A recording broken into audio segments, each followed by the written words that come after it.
My cousin moved in with us and my parents told me to pay his bills.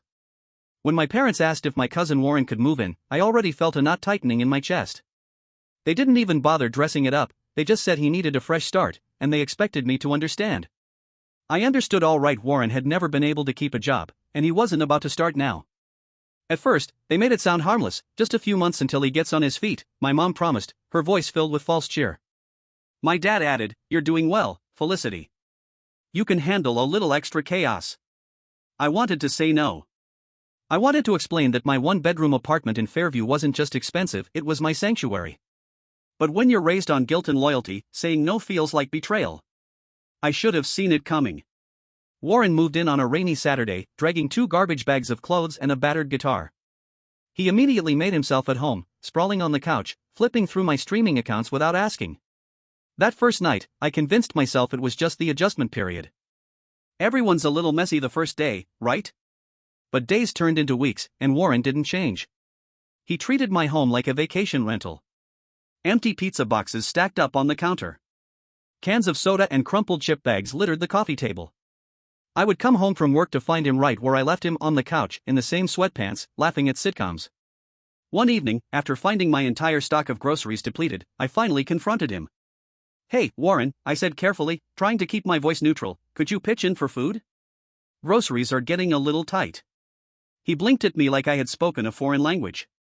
Sure, he said, waving me off, "I'll get you back when I can. It's just, hard right now." I wanted to scream.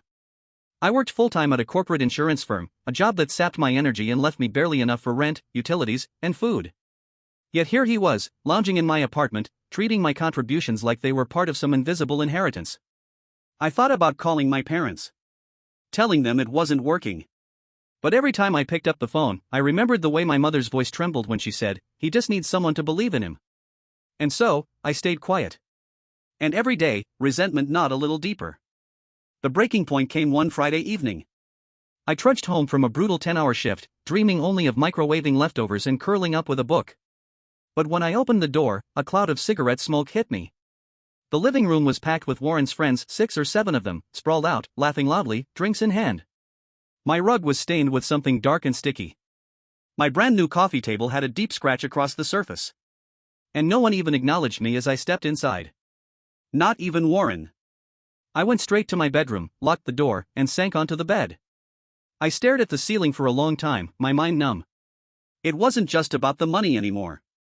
It wasn't even about the groceries, or the bills, or the broken furniture. It was about my life, the life I had fought so hard to build, being treated like it was disposable. The next morning, the apartment looked like a war zone.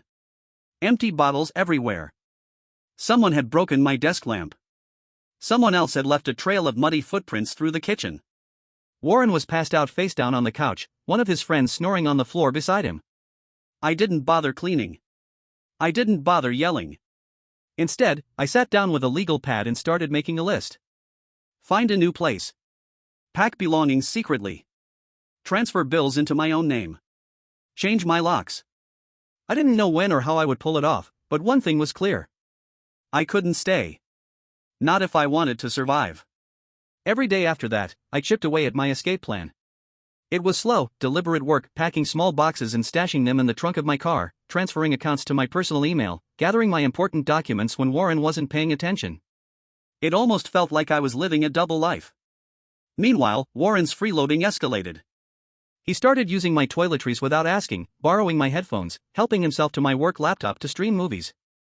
When I confronted him about it, trying to stay calm, trying not to sound accusatory, he just smiled lazily and said, "We're family, Flick.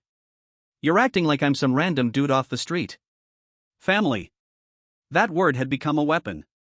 It wasn't just the material things, either. It was the emotional toll. Every time he made a mess and left it for me to clean up. Every time he blared the TV at 2 a.m. when I had work the next morning. Every time he laughed when I asked him if he had sent out any job applications. He was slowly chipping away at my sanity. The only peace I had was during the few hours I spent outside the apartment working late, walking around town, sitting in coffee shops pretending to study just so I didn't have to go home. I missed my old life, the one where my space felt like mine. One afternoon, exhausted after staying late at work again, I found a final straw waiting for me. My bedroom door, the one I always kept locked, was open. Inside, my things were rifled through, my drawers pulled out, my jewelry box disturbed, papers scattered across the desk. I stared at the mess for a long moment, my heart hammering. This wasn't just laziness. This wasn't just disrespect. It was invasion. When I confronted Warren, he didn't even pretend to apologize. He just shrugged. I was looking for headphones. Chill out, Felicity. You're being paranoid.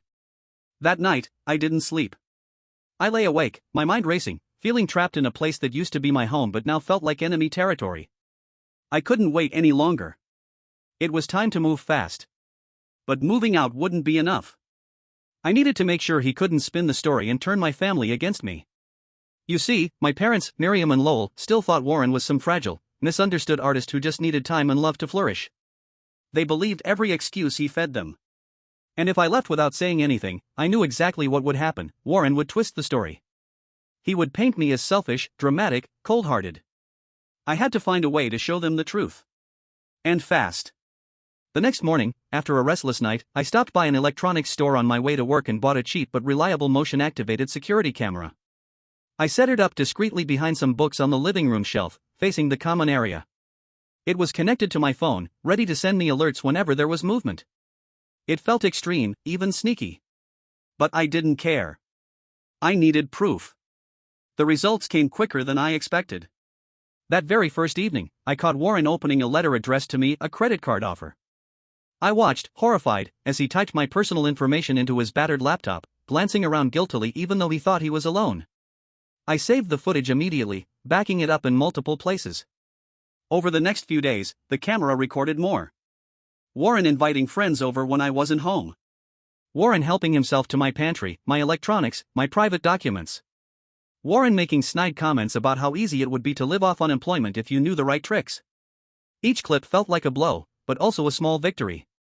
With every bit of evidence, I built my case, a case I could take to my parents and say, "See? It's not just in my head." The hardest part was pretending nothing had changed. Smiling politely when Warren made jokes. Pretending to be casual when my parents called, asking how things were going. I felt like a double agent in my own life, balancing on a wire stretched thin. But I had a plan. I called my parents one Thursday evening and invited them over for dinner. I made it sound innocent, like I wanted to reconnect. My mother sounded so relieved I thought she might cry. When they arrived, Lowell with his deep voice and always skeptical eyebrows, Miriam clutching a homemade pie like a peace offering, I almost faltered. I almost wanted to believe it could be simple again. That they would believe me without needing proof. But then I thought of Warren, lounging on my couch, laughing at me behind my back, plotting his next free meal. No. They needed to see. We sat down to a modest dinner, pasta and salad, and I kept the conversation light. Safe topics. Work. Weather. Their latest church fundraiser. Halfway through, when we were all finally relaxed, I pulled out my phone. "There's something I want you to watch," I said, setting it quietly on the table. I cast the camera feed to the television. The footage played without commentary. Warren rifling through my mail. Warren typing on his laptop, entering stolen information. Warren inviting friends over to party in my absence. Warren rooting through my personal belongings. The room grew quieter with each clip. My mother's hands trembled slightly on her fork. My father's mouth set in a grim, hard line. When the final video ended, I turned to them. "This is what I've been living with," I said softly. "This is what you didn't see." For once, they had no arguments. No ready excuses. Just stunned, guilty silence. It didn't take long after the footage ended for the mood to shift.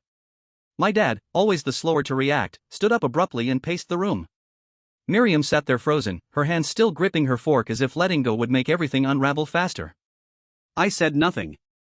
I just waited. For once, it wasn't my job to convince them. The truth was right in front of their eyes. Lowell finally turned toward me, his face red with a quiet, simmering anger that wasn't aimed at me, not this time. "I had no idea," he said simply, his voice low. My mother nodded mutely beside him, her expression a mixture of shock and shame. Before either of them could say more, Warren strolled through the front door, whistling an off-key tune and tossing his backpack onto the couch. He froze when he saw the three of us, the silent TV screen still glowing from the last frame of the video. For a moment, no one moved. The only sound was the soft hum of the air conditioner. Then Lowell spoke, his voice sharper than I'd ever heard it. Sit down, Warren. Warren tried to laugh it off. Tense vibe in here. What's going on? Sit, my father repeated, and this time, Warren obeyed. Not because he respected him, but because even Warren could sense the anger in the air. Lowell didn't mince words. We know what you've been doing. Warren tried to feign confusion. TCH, what? Watching TV? Eating too many snacks? Lighten up, Uncle Low. You used Felicity's information to apply for credit, my father continued, his voice so steady it made it scarier. You've been stealing from her. Warren's smile faltered. His eyes darted to me, searching for a lifeline he wasn't going to find. Come on, he said, forcing a chuckle. You really gonna believe some hidden camera footage over me? It's not what it looks like. Miriam, still sitting stiffly at the table, finally found her voice. Then what is it, Warren? She asked, her voice trembling. Because it looked exactly like stealing. Warren dropped the act. He slumped back against the couch, crossing his arms. You all act like I had a choice. What was I supposed to do? You think it's so easy out there? Everyone expects me to be something I'm not. Lowell's jaw tightened. You were supposed to be honest. Warren scoffed. I just needed some time. No, my father said, his voice final. You've had enough time. And now you're leaving. The words hung in the air like a sentence. There was no room for argument. That night, Warren packed his few belongings into 2 trash bags. No one helped him. No one even spoke. I stayed in my bedroom, the door open just enough to hear the clinking of his things as he shoved them into the bags. When he left, he slammed the door hard enough to rattle the frame. But the moment he was gone, the apartment fell silent in a way it hadn't for months. It was like the air itself was lighter. Miriam stayed to help me straighten up. She wiped down the kitchen counters without saying much, her face lined with regret. I'm sorry, Felicity, she said finally. We should have listened to you. We should have protected you. I didn't know what to say. I believed she meant it. But apologies couldn't fix the months I had spent feeling like a stranger in my own home. Still, I nodded. Thank you for coming tonight, I said instead. It wasn't forgiveness. Not yet. Maybe not ever. But it was a start. The following morning, I filed a police report. It wasn't an easy decision. Warren was still family, and part of me, the part raised on Sunday school lessons and homemade casseroles, told me to just let it go. But the other part of me, the part that had been ignored and doubted for too long, knew better. Actions had consequences. Family or not. The detective I spoke to, Officer Claremont, was calm and methodical. She assured me that identity theft was a serious crime and that having video evidence gave me a strong case. They opened an investigation immediately. By the end of the week, Warren was arrested. The charges were clear: attempted fraud, unlawful access to personal documents, and identity theft. He wasn't looking at decades behind bars, but it would be enough to finally force him to take responsibility. I didn't attend the preliminary hearing. I didn't want to see him look at me like I had betrayed him. Because the truth was, I hadn't betrayed anyone. He had. My parents called several times over the next few weeks. Sometimes to check in, sometimes to apologize again. They offered to help pay for a moving service, to help me furnish the tiny studio I was relocating to across town. Sometimes I answered. Sometimes I didn't. Trust is a fragile thing. Once broken, it doesn't piece itself back together easily. I wasn't angry anymore. Not exactly. I was just tired. Tired of being the one expected to bend, to forgive, to absorb the damage. From now on, I was going to be the one setting the rules. My life. My terms. By the time my move-out date arrived, I had whittled my possessions down to the essentials. No shared furniture, no communal dishes, nothing that reminded me of chaos and compromise. My new apartment wasn't glamorous. It had an odd, slanted ceiling that made half the room feel like a hobbit hole. The kitchen sink dripped no matter how tightly you twisted the faucet. But it was mine. Entirely, undeniably mine. The first night I slept there, on a mattress shoved into a corner, I heard nothing but the distant hum of traffic outside the window. No blaring sitcoms. No video game gunfire. No laughter from strangers in my living room. Just quiet. Just peace. The weeks after Warren's arrest passed slowly, like the world itself was still catching its breath. I spent most of my time adjusting to the quiet, to the sudden stillness that felt both alien and comforting.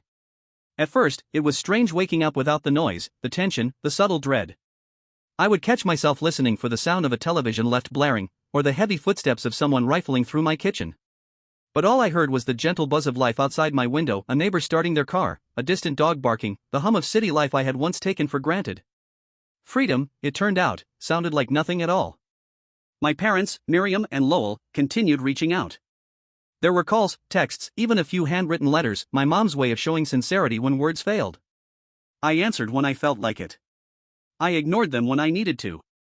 Forgiveness wasn't something I could give on command. It was something they had to earn. I didn't shut them out completely. But I needed distance, space to rebuild the trust they had so easily fractured. They understood, at least enough to stop pushing. Meanwhile, Warren's legal troubles moved forward. He pled guilty to identity theft and fraud under a plea deal. He avoided jail time by agreeing to probation, restitution, and mandatory counseling. The court ordered him to repay the credit card company for the fraud attempt, a debt that would haunt him far longer than a few weeks behind bars. He never apologized. Not to me. Not to anyone. The last thing I heard was that he had moved 2 towns over, crashing on a friend's couch and working occasional shifts at a warehouse. For the first time in his life, Warren would have to live without the safety net he had taken for granted. And as harsh as it sounded, I didn't feel sorry for him. Not anymore. My life became simpler, smaller, but somehow richer. I bought an old second-hand bookshelf and filled it with the paperbacks I'd collected over the years but never had time to read. I planted a small herb garden on the windowsill, basil, rosemary, mint, tiny acts of creation in a space that was truly mine. I even got a cat, a scrappy little gray tabby I named Clover, who quickly made herself queen of the apartment. Work was still stressful, deadlines, client calls, endless spreadsheets, but coming home didn't feel like a second battleground anymore. It felt like a retreat, a place to heal. Sometimes I would sit by the window at night, Clover curled up on my lap, watching the city lights flicker against the dark sky, and wonder how I had let things spiral so far out of control before. But I knew the answer. When you love people, really love them, it's easy to mistake sacrifice for duty. It's easy to believe that bearing the burden quietly is the right thing to do. Especially when those burdens come wrapped in words like family and loyalty. The truth was messy. Loving someone doesn't mean losing yourself for them. Helping someone doesn't mean letting them destroy your peace. And loyalty, real loyalty, should never be a one-way street. I had learned that the hard way. But I had learned it. A few months after Warren left, my mother asked if she could visit. She didn't assume, she asked, genuinely prepared to hear no. That mattered more than she knew. When she arrived, she stepped into my small studio and looked around with wide eyes. It wasn't much, a few hand-me-down pieces of furniture, a lopsided rug, a kitchen that barely fit 2 people, but it was clean. It was peaceful. It's beautiful, she said quietly. And for the first time in a long time, I believe she meant it. We sat at my tiny kitchen table drinking coffee from mismatched mugs. No heavy conversations. No grand apologies. Just the tentative rebuilding of something fragile but real. Before she left, she stood by the door and hesitated. I know we failed you, she said, her voice thick. I know we have a lot to make up for. But I'm proud of you, Felicity. You did what was right. Even when we didn't see it. I didn't cry. I thought maybe I would. But instead, I just smiled and said, "Thank you, Mom." Because sometimes, healing isn't about dramatic moments. Sometimes it's about small, steady steps towards something better. These days, life is quieter. More deliberate. I cook simple meals. I water my plants. I read books that make me think and sometimes books that just make me laugh. I volunteer at the library on weekends. And when I pass the mirror, I see someone stronger than the girl who thought she had to carry everyone else's burdens to be loved. I still believe in family. But I believe in boundaries too. And maybe, just maybe, that's the beginning of something even better. Thank you for watching the video, like it if you watched the video to the end and don't forget to subscribe. Have a nice day.